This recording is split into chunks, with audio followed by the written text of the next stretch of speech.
ये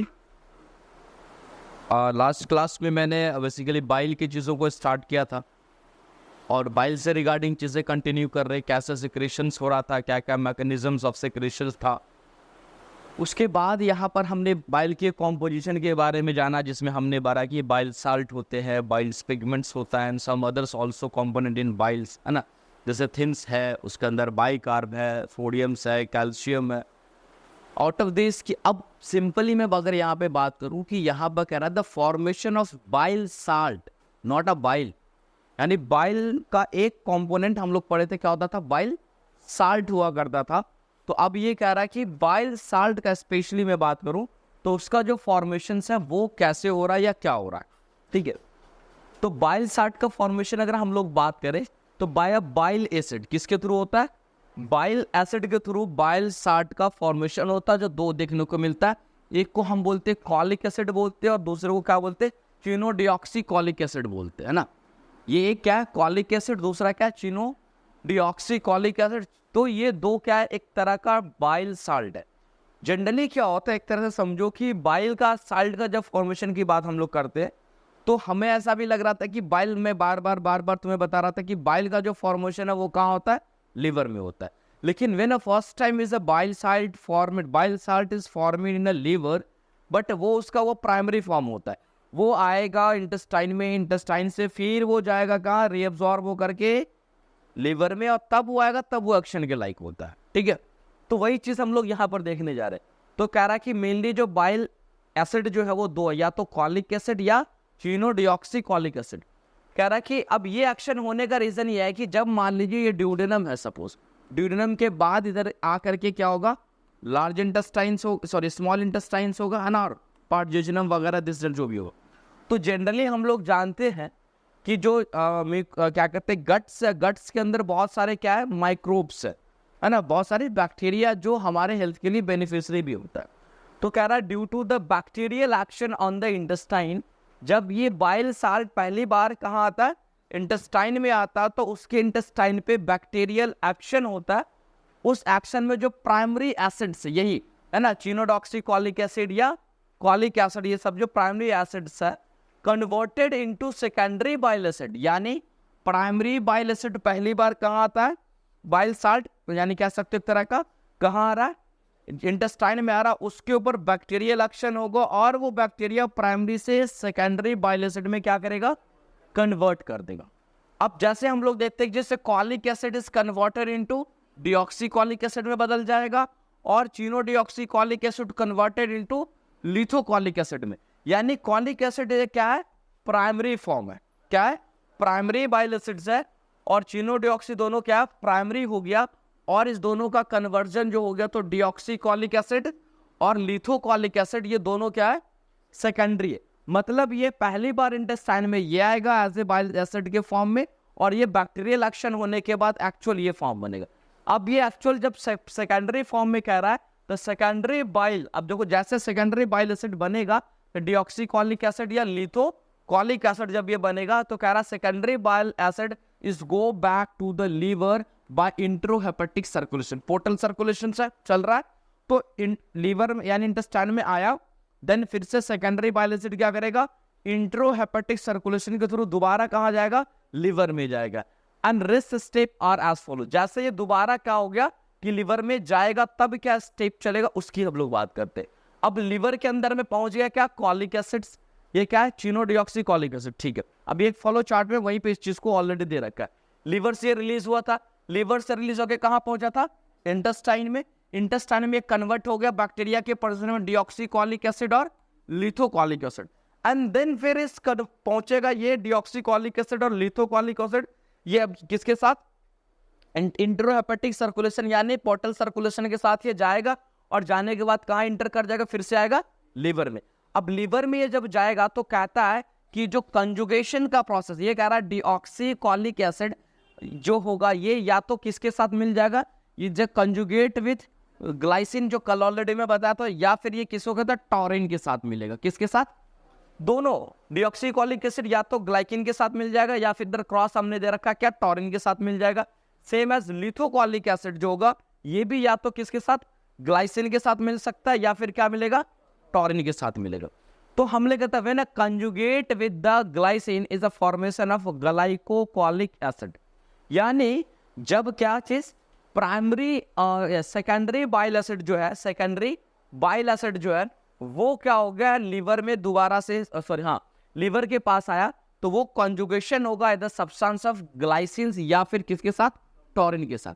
यदि अगर मैं बात करूं जो लिथोकॉलिक एसिड भी हो सकता है इधर आकर के डिऑक्सीकॉलिक एसिड, तो ये जो बनेगा चाहे लिथोकॉलिक एसिड या डिऑक्सीकॉलिक एसिड, इन दोनों में से कोई अगर ग्लाइसिन के साथ कंबाइन करेगा, कॉन्जॉइंस करेगा, तो उसका नाम क्या पड़ गया यहाँ पर, ग्लाइकोलिक एसिड।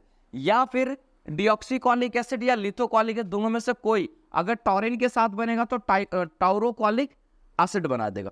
तो ये चीज बना कहाँ, लीवर में।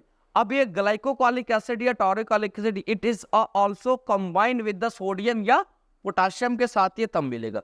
सोडियम के साथ मिलेगा तो सोडियम ग्लाइकोलिक कॉलेट्स के नाम से हम लोग जानेंगे, और पोटाशियम के साथ मिलेगा तो पोटाशियम ग्लाइकोकॉलेट्स के नाम से जानेंगे। तो मतलब ये चीज हो गया इधर सेम है। अब ये टाउरोकॉलिक एसिड से, तो ये अगर सोडियम के साथ मिलेगा तो सोडियम टाउरोकॉलेट्स के नाम से जानेंगे, और पोटाशियम के साथ मिलेगा तो पोटाशियम टाउरोकॉलेट्स के नाम से जानेंगे।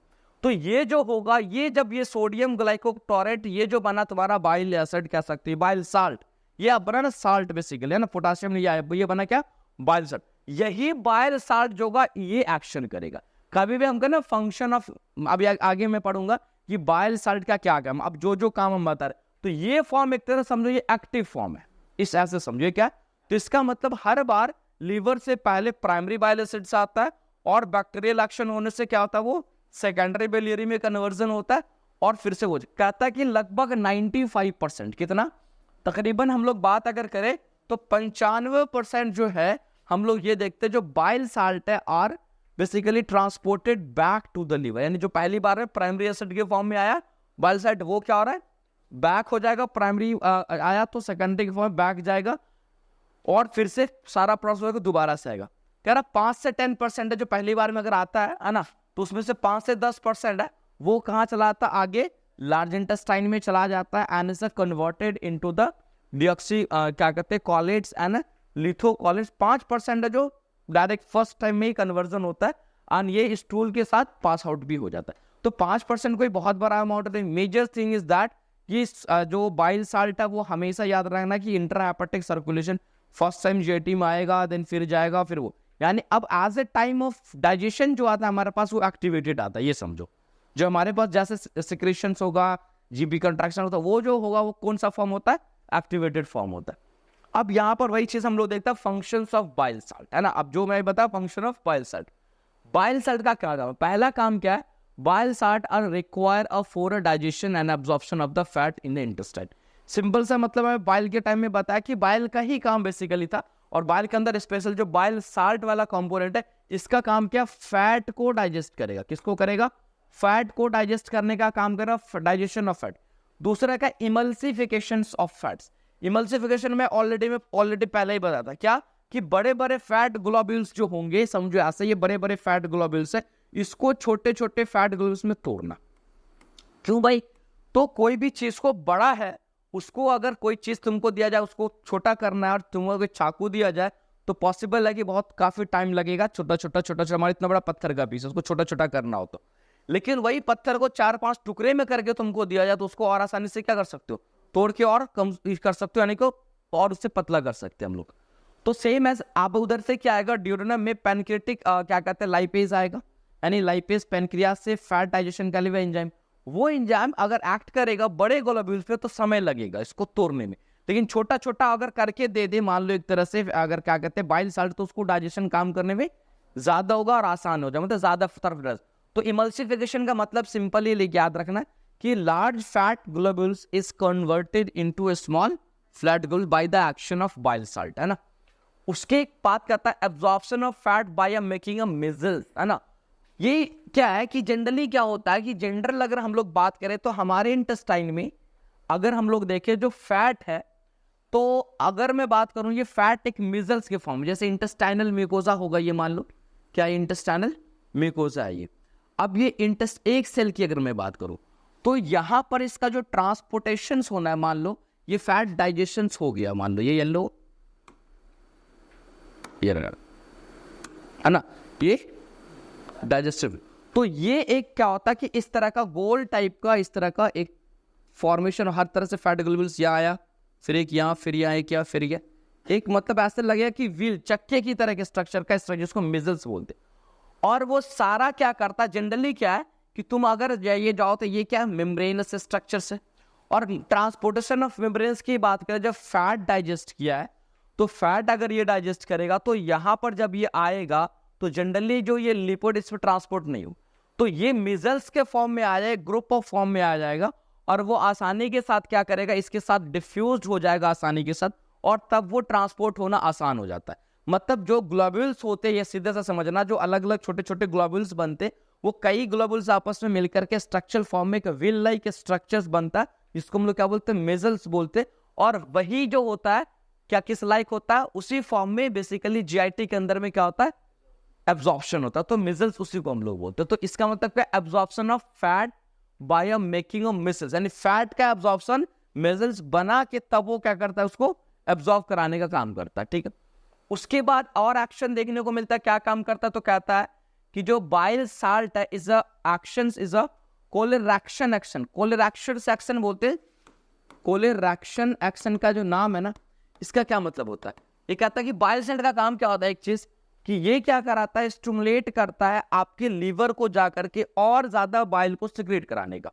तो जब बाइल साल्ट लीवर को स्टिमुलेट करेगा किस चीज के लिए, बाइल सिक्रेट कराने लिए, this action is non as कोलेरैक्शन एक्शन, है ना। कोई पूछे कि कोलेरैक्शन एक्शन किसको कहेंगे, तो कोलेरैक्शन action is that when a bile salt is goes to stimulate the liver for the further secretions of the more and more bile secretion।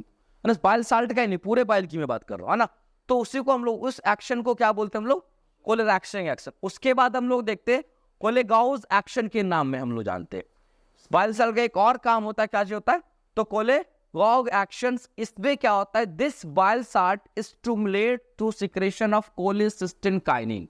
कोलिसिस्टिन kinin कहां से रिलीज होता था, तो कोलिसिस्टिन काइनिन इंटेस्टाइनल से रिलीज होता है। ये कोलिसिस्टिन काइनिन एक्शन करेगा गॉल ब्लैडर पे जाकर के, ये क्या करेगा, तो कोलिसिस्टिन काइनिन को क्या करेगा, स्टिमुलेट करेगा बाइल सिक्रेट करने का। ठीक है, अब ये कोलिसिस्टिन काइनिन क्या करेगा, जैसे रिलीज होगा, अब ये जाकर के स्टिमुलेट करेगा किसको, गॉल ब्लैडर को कॉन्ट्रैक्ट कराने का। तो अल्टीमेटली ये भी फिर से गॉल ब्लैडर को कॉन्ट्रैक्ट करा देता है बाइल साल्ट भी क्या करके। ठीक, उसके बाद हम देखते हैं बाइल साल्ट का एक और एक्शन देख रहे हैं, लैक्सेटिव एक्शन। यानी कि बेसिकली लैक्सेटिव मतलब क्या, कि जैसे स्टूल है तो स्टूल को सॉफ्ट करने के लिए, यानी आसान बनाने के लिए, बहुत हार्ड स्टूल नहीं हो, क्योंकि हार्ड स्टूल होगा तो कॉन्स्टिपेशन होने लगेगा, बहुत सारी चीजें। तो कहीं ना कहीं एक तरह समझो बाइल जो है वो स्टूल को भी क्या करता है, सॉफ्ट करता है। लैक्सेटिव मतलब इस तरह का है कि उसके अंदर में फ्रिक्शन प्रॉपर क्या कहते हैं, फ्रिक्शन लेस बनाता है उसको, आसानी से वो, यानी कि एक तरह से समझो जेली लाइक, या फिर शब्दों की जैसे जेली चिपचिपा होता है ना लाइक। तो लैक्सेटिव का मतलब है कि वो उसको आसान, यानी कि उसको हार्डनेस नहीं होने देता है स्टूल को, तो स्टूल को सॉफ्टनेस भी ये बनाता है, लैक्सेटिव एक्शन है। और दूसरा साथ साथ देख रहे हैं, stimulate the peristaltic movement in intestine. साथ साथ ये क्या करता है, जो इंटेस्टाइन का जो मूवमेंट है, हम लोग बार बार पढ़ते हैं, जो आंत की जो अंदर जो एक मूवमेंट है जिसका नाम क्या है, पेरिस्टाल्सिस, वो ऐसा मूवमेंट है माउथ से एनस की तरफ, जो मूवमेंट है उसको हम लोग पेरिस्टाल्सिस बोलते हैं। तो उस पेरिस्टाल्सिस मूवमेंट को भी क्या करता है, बढ़ावा दे रहा है, स्टिमुलेट कर रहा है। साथ साथ एक और काम देखते हैं कि the prevention of the gall stone formation, है ना, जीबी के स्टोन के फॉर्मेशन को रोकता है। An absence of a bile salt cholesterol and lecithin precipitate. कह रहा कि यदि हम देखो, अब याद हो, यहाँ कैल्शियम का कोई रोल नहीं है, लेकिन ये कहा था कि अगर किसी के बाइल्स के अंदर में बाइल साल्ट की कमी हो जाए, क्या हो जाए, बाइल साल्ट। अब जिसका मान लो कि जीआईटी हमेशा खराब रहता है, तो जीआईटी अगर सही से नहीं है, यानी कि हमेशा अनपच हो रहा, डाइजेशन हो रहा, या कॉन्स्टिपेशन हो रहा, या डायरिया हो रहा, तो उसके चक्कर में उसके अंदर से जो primary bile secondary bile salt absorption process है वो कहीं ना कहीं इंपेयर्ड होगा, वो कहीं ना कहीं कमेगा। तो बाइल साल्ट धीरे धीरे बॉडी में क्या होने लगेगा, अब देखो, अब बाइल साल्ट जैसे ही कमने लगेगा, तो बाइल साल्ट के कमने की वजह से बाइल के अंदर में क्या है, कोलेस्ट्रॉल और लिसिथिन है, तो ये दोनों आपस में प्रेसिपिटेट होने लगता है, यानी जमने लगता है। यानी कि बाइल साल्ट जो होता है वो कोलेस्ट्रॉल को और लिसिथिन को जमने से रोक के रखता है। तो जैसे बाइल साल्ट की कमी होगी तो ये दोनों क्या होने लगेगा, आपस में प्रिसिपिटेट जमने लगेगा और वही एक स्टोन का फॉर्म लेता है, जिसको हम लोग बेसिकली हम लोग यहाँ पर देखते हैं कोलेस्ट्रॉल और लिसेथिन का कंबाइंड स्टोन बनता है। कई मैं बता दें कई फॉर्म स्टोन, सिर्फ कैल्शियम से ही स्टोन नहीं बनते। इवन दो आगे मैं बात करूंगा जो पिगमेंट है ना बिलिरुबिन, उसके प्रिसिपिटेशन से भी स्टोन, पिगमेंटेड स्टोन का नाम हम लोग देते हैं। इसलिए तुम स्टोन भी देखोगे तो निकले, कोई स्टोन हार्ड होगा, कोई स्टोन सॉफ्ट होगा, कोई स्टोन क्या होता है ये क्या कलर के हिसाब से देखोगे व्हाइट में होगा, कोई स्टोन बहुत डार्क होगा, तो अलग अलग कलर भी देखने को मिलता है स्टोन का, है ना। तो ये समझ लो कि अगर क्या कहते हैं बाइल साल्ट की कमी भी होगी, देन ये भी चांस है कि फिर से क्या बन सकता है, स्टोन बन सकता है। क्यों बनेगा, तो हमें पता है कि कोलेस्ट्रॉल और लिसेथिन दोनों क्या करने लगेगा, जमने लगेगा, प्रिसिपिटेट करना। ये बाइल साल्ट की बात आई। अब यहां पर हम लोग आते हैं बाइल्स पिगमेंट्स। बाइल पिगमेंट क्या है, bile pigment is a bilirubin and a biliverdin, दो चीज है, क्या है, bilirubin and biliverdin. Bilirubin and biliverdin is a two bile pigment. This a major type is a bilirubin, जो मेजर है वो क्या है, बिलिरुबिन।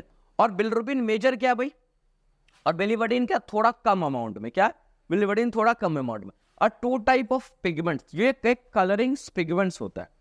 अब बात करो तो सीधा सवाल आता है, आप जो बिलिरुबिन है ये बाइल पिगमेंट, अभी हम लोग बात करें कि इसका जो फॉर्मेशन है वो कहाँ होता है। The formation of during the breakdown of haemoglobin, हमने पढ़ाई है आरबीसी, फैट ऑफ आरबीसी।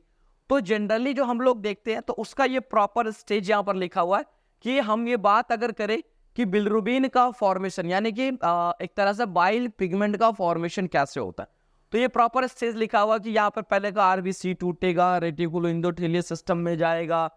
तो ये हॉल इस प्रोसेस, इसको हम लोग इस प्रोसेस को ही डिटेल में एक चीज जानने की जरूरत है कि इस प्रोसेस को हम कैसे एक्चुअली आरबीसी टूटता है, कैसे बिलिरुबिन बनता है, और कैसे बिलिरुबिन लीवर में जाकर के फिर कन्वर्जन या कैसे कैसे क्या होता है एक बात करें। तो सबसे पहले हम अभी ये बात करें कि सबसे पहले कि जो आरबीसी के अंदर, किसके अंदर, आरबीसी के अंदर कौन सा सेगमेंट ब्रेक हो रहा था, तो हीमोग्लोबिन। अब ये जो प्रोसेस है ब्रेकडाउन ऑफ आरबीसी, हमें पता है ये कहाँ होता है बॉडी के अंदर में, जनरल जो साइट है बॉडी में कहाँ पे होता है, स्प्लेन में होता है, and sometime also in liver. लेकिन एक बात और भी है कि हम ये कहते हैं कि जो ब्रेकडाउन प्रोसेस है आरबीसी का स्प्लेन के अंदर होता है, लेकिन कोई पूछे किस सिस्टम के थ्रू होता है, तो अभी जस्ट यहाँ पर जैसे लिखा भी हुआ था, जैसे रेटिकुलो एंडोथेलियल सिस्टम, है ना, रेटिकुलो एंडोथेलियल सिस्टम। अब आपसे पूछे कि ये रेटिकुलो एंडोथेलियल सिस्टम है क्या, कोई आपसे पूछता है कि रेटिकुलो एंडोथेलियल सिस्टम है क्या, कि देखो पहले ऐसा नेचर था, लोगों का एक बिलीव था ओल्ड टाइम पे, ओल्ड फिजिशियन फिजियोलॉजिस्ट जो भी होंगे जिन्होंने इस सिस्टम को बताया, उनका एक कॉन्सेप्ट ये था कि हो क्या रहा है कि स्प्लीन के अंदर में एक नेटवर्क जाल है, ऐसा उनका मानना था, या ऐसा उनका अवधारणा ही थी। और जब आरबीसी उसके अंदर जाता तो फंस जाता और फंस के टूट जाता और उसके टूटने से बिलिरुबिन बन जाता है। तो इसे रेटिकुलर मतलब नेटवर्क लाइक स्ट्रक्चर, रेटिकुलर मतलब क्या होता है, रेटिकुलर मतलब क्या होता है, नेटवर्क लाइक स्ट्रक्चर। लेकिन एज पासेस बाय टाइम, जैसे जैसे समय चला, इन एडवांस सिनेरियो, जब एडवांस समय आया तो पता चला ऐसा कोई जाल की तरह नेटवर्क नहीं है, उसके अंदर में बैठा हुआ है, स्प्लीन के अंदर में मैक्रोफेज बैठा हुआ है, लिवर के अंदर में कुफर सेल के नाम से बैठा हुआ क्या, मैक्रोफेज बैठा हुआ। वो मैक्रोफेज क्या करता है, इसको तोड़ने का काम करता है। कौन तोड़ता है, तो स्प्लीन में तो टूटता ही है, तो लेकिन स्प्लीन में जब ये टूटेगा तो स्प्लीन में कहां पे टूट रहा है, इनसाइड ऑफ मैक्रोफेजेस। इसलिए आपसे कोई पूछेगा भी कि जो हीमोलाइसिस है, अगर एक्सेसिव, अगर स्प्लीन के अंदर जो ब्रेकडाउन ऑफ आरबीसी और हीमोलाइसिस है, इट इज इंट्रावास्कुलर या एक्स्ट्रावास्कुलर, वेसल्स के अंदर हो रहा है, वेसल्स के बाहर हो रहा है, बाहर हो रहा है। मैक्रोफेज ब्लड वेसल्स में थोड़ी है, मैक्रोफेज ब्लड वेसल्स में नहीं है ना, वो क्या है, ब्लड वेसल्स से बाहर। तो एमसीक्यू क्वेश्चन में कभी आ जाए कि जो क्या कहते हैं कि जो स्प्लीन के अंदर इन नॉर्मली अगर हम बात करें कि जो ब्रेकडाउन है वो कहां से हो रहा है, मैक्रोफेजेस के अंदर, सॉरी इंट्रावास्कुलर या एक्स्ट्रावास्कुलर, तो अपने को बताना तुम्हें क्या, एक्स्ट्रावास्कुलर हो रहा है। अब यहां पे थोड़ा सा चीजों को अगर हम समझते हैं तो हीमोग्लोबिन की बात करें तो पहले मैं अभी यहां पर सीधा मैं बना देता हूं, ये मान लो है मैक्रोफेजेस, क्या है, ये whole of this structures is macrophage. जैसे मैक्रोफेजेस के अंदर में, ये बंद हो गया क्या, मैक्रोफेजेस के अंदर में क्या आता है, मैक्रोफेज के अंदर में, है ना, मैक्रोफेजेस के अंदर में जैसे ही क्या आएगा, मान लो आरबीसी इंटर किया, क्या किया, आरबीसी इंटर किया, आरबीसी एक सेल होगा। अब आरबीसी जब टूटेगा क्या होगा, आरबीसी सब टूटेगा तो इसके जो कुछ रॉ मटेरियल्स होंगे, जैसे मेम्ब्रेन टूटेगा, तो मेम्ब्रेन से टूटने से क्या बनता है, मेम्ब्रेन किस किस चीज से बना हुआ है, जिससे बना हुआ है ना। अब दीवार तोड़ोगे तो क्या निकलेगा, ईंट निकलेगा, बालू निकलेगा, सीमेंट निकलेगा, भले अलग अलग फॉर्म में निकले, लेकिन चीज तो वही निकलेगी ना। अब तो दीवार तोड़ोगे तो ईंट के अलावा कुछ और तो नहीं निकलेगा।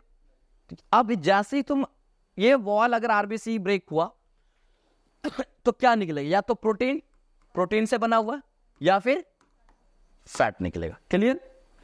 तो एक पॉसिबल मेम्ब्रेन जब ब्रेक होगा, इसका क्या चीज, जो मेम्ब्रेन है, मेम्ब्रेन ब्रेक होगा, प्रोटीन कहां चला जाएगा, प्रोटीन अपना टूट फूट के फाइनली अमाइनो एसिड डिपोट में जाएगा। कहां जाएगा, amino acid depot, amino acid depot, है ना। डिपो मतलब जहां पर स्टोर हो रहा है।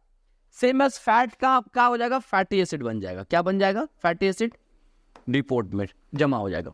अब आरबीसी के अंदर मेम्ब्रेन के बाद अंदर क्या बचा, आरबीसी जब मेम्ब्रेन टूटा, अब उसको एक एक बहुत सारे सेल ऑर्गेनल्स तो नहीं है, लेकिन कुछ कुछ तो है। तो सेल ऑर्गेनल किसका बना हुआ, प्रोटीन का बना हुआ, तो फिर से प्रोटीन ही निकलेगा, ऑर्गेनल प्रोटीन। लेकिन ये भी कहां चला जाएगा, अमाइनो एसिड डिपोट में चला। अब एक मेजर पार्ट जो वो क्या बचा, हीमोग्लोबिन, जो मेजर चीज था इसके अंदर में।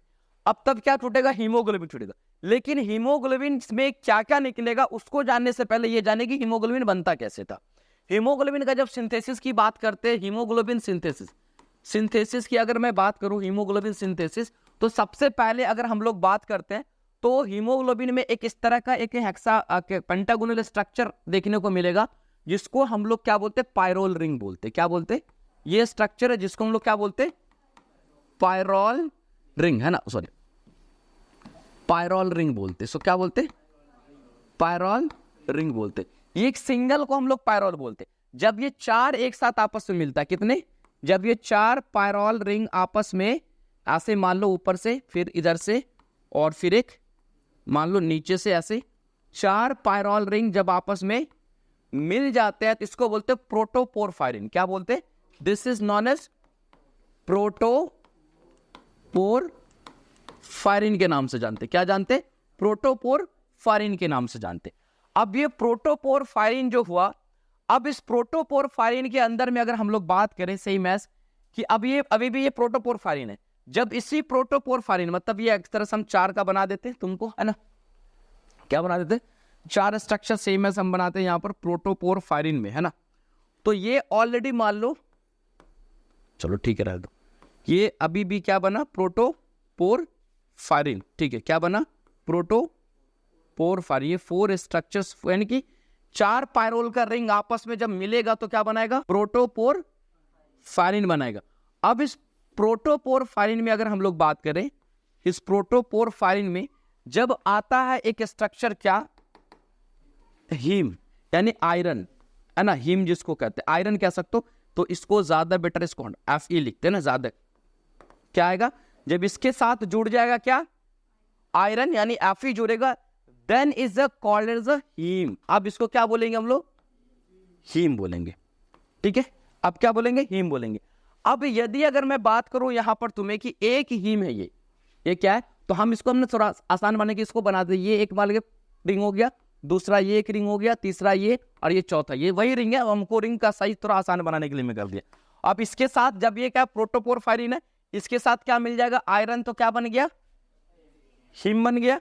और इसी आयरन में मिलेगा क्या, एक आएगा इस आयरन के साथ साथ यहां पर एक इसमें क्या कहते हैं कि अमाइनो एसिड का चैन देखने को, ये है ग्लोबिलिन जो प्रोटीनस वाला पार्ट है। तो ये जो बना क्या, जब जैसे इसके अंदर में लगा तब ये एक मोनोमर ऑफ हीमोग्लोबिन बोलते हैं, मोनोमर ऑफ हीमोग्लोबिन, यानी कि एक ऐसा चैन है, इसमें क्या है कि एक चैन है। हमने पढ़ा कि हीमोग्लोबिन के अंदर ग्लोबिन के कितने चैन है, चार चैन है। कितने चैन है, चार चैन है, 2 अल्फा 2 बीटा, ऐसे पढ़ते हैं ना।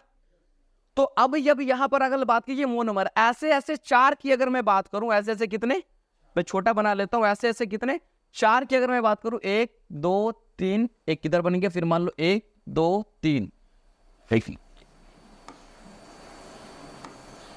ये सारा क्या बनेगा, प्रोटोपोर फायरिन हो गया। ये सारा का सारा क्या, प्रोटोपोर फायरिन हो गया, ठीक है। अब इसमें मान लो हर दो अल्फा चैन हो गया और दो में क्या हो जाएगा, बीटा चैन हो गया। सबके साथ क्या लगा हुआ होगा, सबके साथ लगा iron, Fe and this complete form is non as hemoglobin. ये क्या है, this is complete is hemoglobin, ठीक है। तो ये हम जैसे जैसे अभी बना तो टूटेगा भी तो कुछ ऐसा ही निकलेगा, वही सेम चीज आ रहा है। अब वहां पर आते हैं हम लोग। अब जब ब्रेक डाउन पे हम लोग कहाँ थे, यहां। तो हीमोग्लोबिन जब पहले टूटेगा तो अब हीमोग्लोबिन से एक क्या निकलता, हीम निकलेगा, क्लियर है। तो हीम इधर से निकलेगा, हीम को बोलते, मान लो हीम का होगा Fe, आयरन निकला, सॉरी अभी चलो अभी हीम, तो हीम और अलग अलग कर सकते हैं हम कि सबसे पहले चलो अगर हम पहला ब्रेक करते हैं तो पहला अगर मैं बोलूं कि सब पहला इससे निकलेगा हीम और दूसरा पार्ट निकलेगा ग्लोबिलिन, ग्लोबिन जो प्रोटीन है ना, ग्लोबिन क्या था, प्रोटीन है। तो प्रोटीन फिर से कहां चला जाएगा, प्रोटीन डिपोट्स में, अमाइनो एसिड्स के फॉर्म में। अब हीम जो होगा ये फिर टूटेगा, हीम क्या होगा, फिर ये टूटेगा। और हीम जो टूटेगा तो एक निकालेगा क्या, आयरन बनेगा Fe। अब ये आयरन क्या होता है, आयरन क्या है कि आयरन जाकर के कहा जाए, फ्री फॉर्म में आयरन घूमता नहीं है, फ्री फॉर्म में आयरन जब घूमेगा तो वो डेंजरस है। तो आयरन को फेरेटिन प्रोटीन, एपोफेरेटिन नाम का एक प्रोटीन होता है, क्या नाम होता है, एपोफेरेटिन नाम का क्या ये प्रोटीन है, मान लो। तो अभी इसको हम ऐसा बना देते हैं, इसका शक्ल कुछ मान लो ये जो है एपोफेरेटिन है, ये क्या है, एपोफेरेटिन। अब ये बहुत सारे एपोफेरेटिन है, बहुत सारे एपोफेरेटिन है। अब होता क्या, जो आयरन है Fe2 निकला, आयरन क्या कह लो उसको, है ना। ये आयरन क्या करेगा, निकल के आकर के एपोफेरेटिन के साथ बंध जाएगा, किसके साथ, एपोफेरेटिन के साथ बंध जाएगा। एपोफेरेटिन का एक टाइप का प्रोटीन है जो आयरन को क्या करता है, बाइंड करता, आयरन बाइंडिंग प्रोटीन, आयरन को फ्री नहीं छोड़ सकते। तो when iron is binded with the एपोफेरेटिन and is collectively, इस पूरे को जब हम लोग क्या बोलते हैं, हम लोग एक टेस्ट भी कराते हैं, इसको बोलते हैं क्या चीज, हीमोसिड्रिन। क्या बोलते हैं, नाम सुनते होगे, हीमोसिड्रिन, हीमोसिड्रिन के नाम से हम लोग जानते हैं। और हीमोसिड्रिन टेस्ट कराते हैं कि यदि मान लो किसी का बहुत ज्यादा हीमोग्लोबिन टूटने लगेगा तो हीमोसिड्रिन का लेवल क्या होगा, बढ़ेगा। तो when a haemosiderin level increases in a normal but is not in a dangerous stage is called as a haemosiderosis. क्या बोलेंगे उसको, हीमोसिड्रोसिस बोलते। लेकिन जब हीमोसिड्रिन का लेवल बढ़ गया हो और कोई हार्म नहीं कर रहा बॉडी को, मतलब कि कह सकते कि बहुत इफेक्टिवली डैमेज नहीं करता है, थोड़ा बहुत कर रहा तो लिस्ट कर रहा, तो उसको हीमोसिड्रोसिस बोल दिया।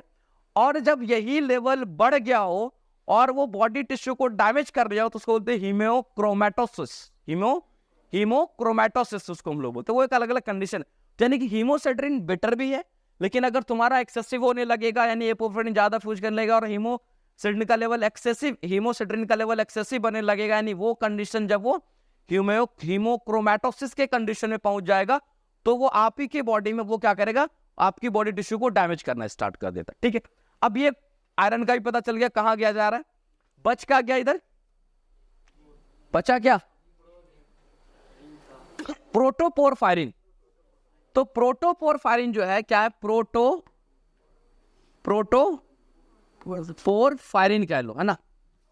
तो प्रोटोपोरफायरिन अगर मैं बात करूं अभी, like this type of structures,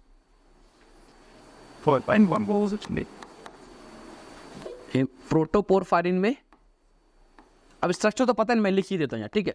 प्रोटोपोरफायरिन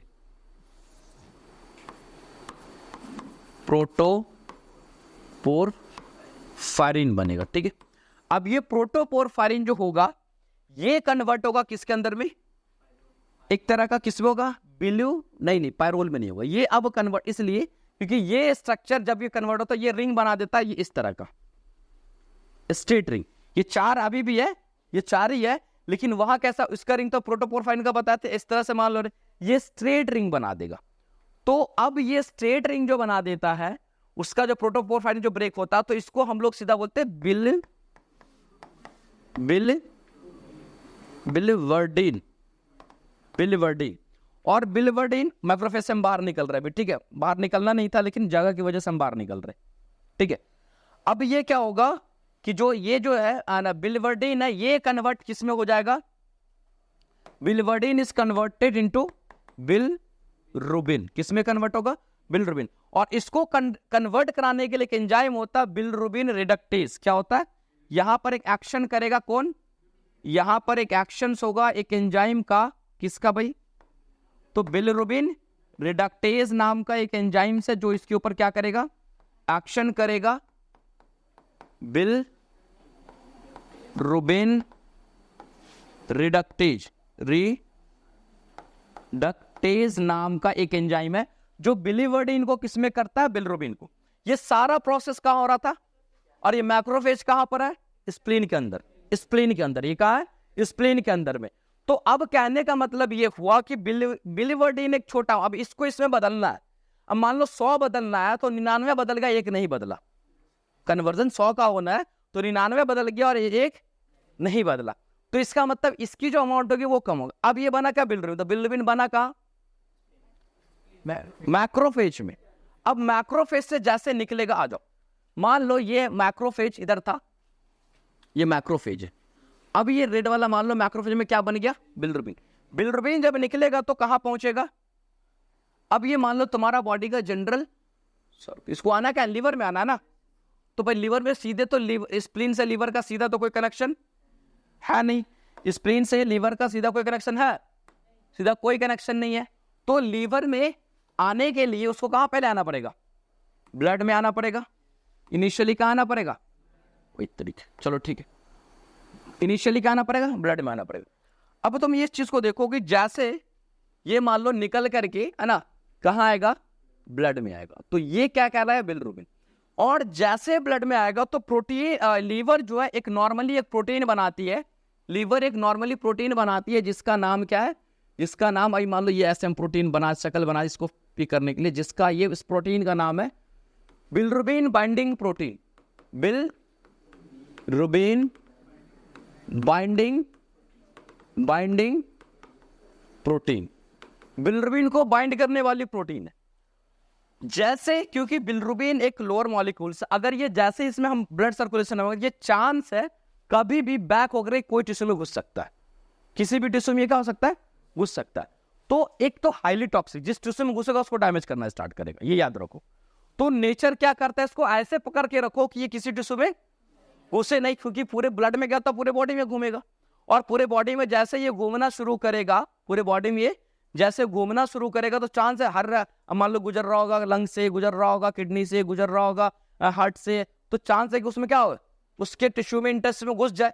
तो उसको ना घुसे उसके लिए लीवर, ऑलरेडी हमारा लीवर बनाता रहता है, वो ब्लड में पहले से सर्कुलेट हो रहा है, ये ब्लड पहले से अच्छा अमाउंट में सर्कुलेट होता रहता है, क्या चीज, तो बिलरुबिन बाइंडिंग प्रोटीन। अब जैसे बिलरुबिन निकल के आएगा, ये बैठा हुआ ब्लड में, ये कौन बैठा हुआ ब्लड में, ये बिलरुबिन बाइंडिंग प्रोटीन बैठा हुआ, ठीक है। अब जैसे यहां पर आएगा वो क्या करेगा, ये बिलरुबिन को क्या करेगा, बाइंड करा देगा। तो अब यहां पर हम लोग बात करते हैं, जैसे जैसे आता जाएगा, एक बिलरुबिन को क्या करेगा, बाइंड करा देगा। बिलरुबिन इसके अंदर क्या होगा, जितना बिलरुबिन आएगा उतना ज्यादा ये आपस में आकर के क्या होता चला जाएगा। अब ये जो है एक फॉर्म, ये एक फॉर्म अगर मैं बात करूं इस एक सिंगल फॉर्म का, मैं ये क्या, when a bilirubin is binded with, when A bilirubin is binded with what, binded with bilirubin binding protein.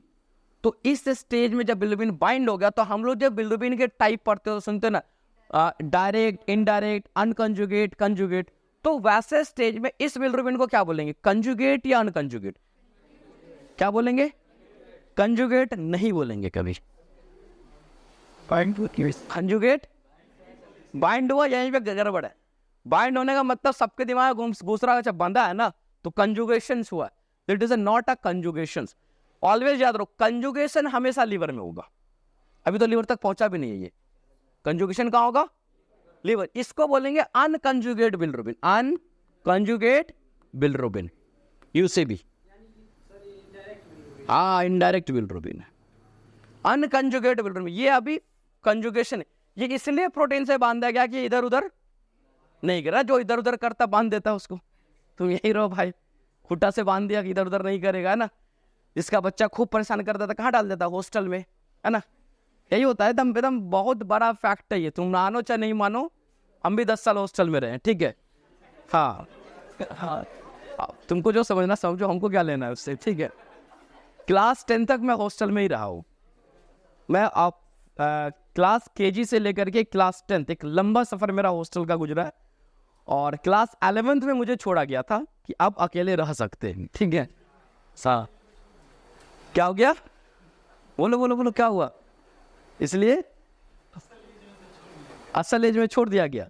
अच्छा अच्छा, लेकिन मेरा वो एज अलग था, मेरा अंडर 10 का एज असल था, ठीक है। अंडर 10 के बाद तो हम खुद सीरियस हो गए, 10 से पहले पढ़ते नहीं थे। जिंदगी में सबसे ज्यादा मार खाया सिर्फ पढ़ने के लिए। सबसे ज्यादा अगर हम पिटाई मुझे लगी है तो सिर्फ और बहुत लगी है, सबसे ज्यादा ने बहुत पिटाई खाया, मतलब बहुत बुरी तरीके से पिटाया हम पढ़ने के लिए। हाँ, मेरे बॉडी में एक ऐसा दाग आज भी है, मेरे ऑपरेशन हुआ था पैर में, इतना तगड़ा चोट लगा था मेरे पिटाई के चक्कर में, है ना। वो मदरसा में लगा था वो पिटाई, लेकिन मदरसे में पढ़ने के लिए लगा था, ठीक है। आज भी वो इन सीजन हुआ था, 1.5-2 महीना हम बेड पे रहे थे उसके चक्कर में। तो खैर अलग, कुछ करो पढ़ लो, मेरा इसीलिए नहीं कहते ना कुछ भी किए, लेकिन जो भी करो पढ़ लो। तुम लोग भी बदमाशी करो, चले जब पढ़ोगे तब ऐसे नहीं, चलो। तो इसीलिए उसको बांधा जाता है कि हॉस्टल में रख दो, इधर उधर नहीं करेगा। तो ये प्रोटीन के साथ इसको क्या बांधा गया। अब देखो क्यों, एक चीज यहाँ पे बहुत क्लिनिकल पॉइंट समझो, क्योंकि तुम रिपोर्ट बनाओगे या कोई जानोगे या प्रैक्टिस करोगे सब कुछ। अनकंजुगेट बिलिरुबिन का जो काम है, ये हाईली टॉक्सिक बिलिरुबिन, अब ये कंजुगेशन हुआ नहीं, बहुत ही टॉक्सिक बिलिरुबिन होता है। तो बच्चों में अगर हम लोग देखते हैं, जो न्यूबॉर्न बेबी होता है, वहां पे जब जॉन्डिस होती है तो यही वाला बिलिरुबिन सबसे ज्यादा बढ़ता है। लेकिन एडल्ट में जब देखोगे जो बिलिरुबिन बढ़ेगा जनरली वो कौन सा वाला बढ़ता है? टोटल छोड़ दो, अभी टोटल तो अलग चीज है, टोटल दोनों मिला के बनेगा जी। अनकंजुगेट, ये जो कंजुगेट बिलिरुबिन होगा, सीबी हम बात कर रहे हैं, वो ज्यादा बढ़ेगा एडल्ट में। पहले हम एक एक करके डील करते। बच्चों में ये क्यों ज्यादा बढ़ जाता है? क्योंकि सर उसको धूप नहीं लगने से बढ़ जाएगा, तब तो सब बच्चा को बढ़ जाएगा जी। अब ऐसे जगह में जहाँ बर्फीली जगह में बच्चा पैदा हो रहा है, वहां धूप सही से निकल भी नहीं रहा, तो सबका बिलिरुबिन बढ़ा रहेगा। देखो अनकंजुगेट बिलिरुबिन बढ़ने का रीजन पहले चीज समझो, हो क्या रहा है कि ये क्या कहते हैं कि जो ये बाइंडिंग है वो कौन करा रहा है? बिलिरुबिन। और ये जो फ्री बिलिरुबिन है, ये एक तो समझो, ये जो फ्री बिलिरुबिन है ये बहुत ही हाईली टॉक्सिक होता है। ब्रेन में घुस जाएगा तो ब्रेन को ऐसा डैमेज कर देगा कि आपको या तो लाइफ टाइम कुछ लॉस करा देगा, लाइफ टाइम चमकी मिर्गी बचपन में अगर ऐसा हुआ तो हो सकता है, क्योंकि बेसल गैंग्लिया डैमेज करता है, कॉर्टेक्स को डैमेज करता है, मतलब ब्रेन में कुछ भी डैमेज कर सकता है, इस तरह समझो। तो होता क्या इनिशियल बच्चों में, पहले बच्चों की मैं बात कर रहा हूं, बच्चों में क्या कि लीवर अभी जो है, एक रीजन तो यह है कि हमारे ब्रेन में जो ब्लड जाता है ना, उसके लिए ब्रेन के पास एक समझो एक तरह का गेट है, ब्लड ब्रेन बैरियर। क्या है? ब्लड ब्रेन बैरियर लगा हुआ, ब्लड ब्रेन बैरियर। यानी कोई भी ब्लड जाएगा तो इस बैरियर को क्रॉस करके जाएगा, और उस बैरियर इतना खतरनाक है जो टॉक्सिक्स है उसको जाने नहीं देगा, और जो सही चीज है जो ब्रेन के लिए वो जाने देगा। तो एक तो ब्लड ब्रेन बैरियर छोटे बच्चों में बहुत डेवलप्ड नहीं होता है, जिसकी वजह से आसानी से क्या करेगा, क्रॉस कर जाएगा, पहला चीज। दूसरा चीज क्या है कि लीवर बच्चों में क्या है, हीमोग्लोबिन का लेवल भी काफी ज्यादा होता है, और फिजियोलॉजिकल डैमेज भी बहुत ज्यादा होता रहता है शुरू के टाइम पे, ताकि कमेगा। तो वैसे कंडीशन में एक लीवर तो अभी बच्चे का बहुत स्ट्रांग हुआ भी नहीं है, तो एक लिमिट अमाउंट में ना बिलिरुबिन बाइंडिंग प्रोटीन बनाएगा, एक लिमिटेड में बनाएगा। लीवर, एक बच्चा का लीवर, एक न्यूली बॉर्न बेबी का लीवर बहुत ज्यादा तो प्रोटीन बनाना शुरू नहीं करेगा, तो टूटने का गति तो बहुत स्पीड हो चुका है। बिलिरुबिन जब जॉन्डिस हुआ तो बहुत तेजी से टूटा है, लेकिन उस रेशियो में लीवर बना के क्या नहीं दे रहा है, तो ऑलरेडी ये एक तो प्रोटीन के साथ बाइंड फ्री बिलिरुबिन भी घूमने लगता है, इसके साथ बिना बाइंड किए हुए बिलिरुबिन भी आपके ब्लड में घूमना, और ये और ज्यादा टॉक्सिक होता है, ये और ज्यादा जाके डैमेज करेगा। तो एडल्ट, इसलिए बच्चों में ज्यादातर तुम देखोगे अनकंजुगेट बना रहेगा। बच्चों का आने का मतलब जो न्यूबॉर्न बेबी है ना, अब धीरे धीरे जैसे 1-2 साल बढ़ जाएगा तो फिर वो कहानी बदलता हो जाता है। लेकिन बड़ों लोगों में जनरली जो बढ़ा हुआ मिलेगा बिलिरुबिन, क्योंकि प्रोटीन अच्छा खासा रहता है, वो आकर के फ्यूज होता जाता, मतलब प्रोटीन के साथ मिलता जाता है। लेकिन अगर तुम मान लो किसी को सीवियर लिवर डिजीज होगा, लिवर सिरोसिस हो गया, कन्वर्जन कहाँ होना, आगे मैं बताऊं कन्वर्जन कहाँ होना है, लिवर में होना है। लेकिन लिवर सिरोसिस, लिवर खुद ही नहीं काम कर रहा है, तो वैसे कंडीशन में आप यही चीज बढ़ेगा ना, एक तो प्रोटीन नहीं मिलेगा और लिवर में कन्वर्जन का रेट होना था, लिवर कन्वर्ट करेगा, जहां पे कन्वर्जन होता वहां पर नहीं होगा। तो इसलिए ऐसे केस में हम लोग देखेंगे कि एडल्ट में भी अनकंजुगेट भरा हुआ, तो कहीं ना कहीं इंट्रा हेपेटिक प्रॉब्लम्स देखने को मिल सकता है, या फिर प्रोटीन रिलेटेड डिसऑर्डर्स मिल सकता है। प्रोटीन नहीं मिल रहा बॉडी को, तो लिवर किसको बनाता है? आप जो अमाइनो एसिड खाए वो ऑब्जर्व वही अमाइनो एसिड यूज करके बना रहा। लिवर तो अपने घर से नहीं लाएगा ना, किचन में खाना अपने आप तो नहीं बनेगा जब तक आप रॉ मटेरियल नहीं डालोगे। तो अब ये चीज क्लियर हो गया कि बिलिरुबिन, अनकंजुगेटेड बिलिरुबिन बच्चों में क्यों ज्यादा बढ़ता है और एडल्ट में क्या कहते हैं कि जो कंजुगेट बिलिरुबिन है वो क्यों बढ़ता है। ठीक है, तो अब यही पे हम रहने देते हैं, यहां से आगे हम अगली क्लास में करेंगे क्योंकि टाइम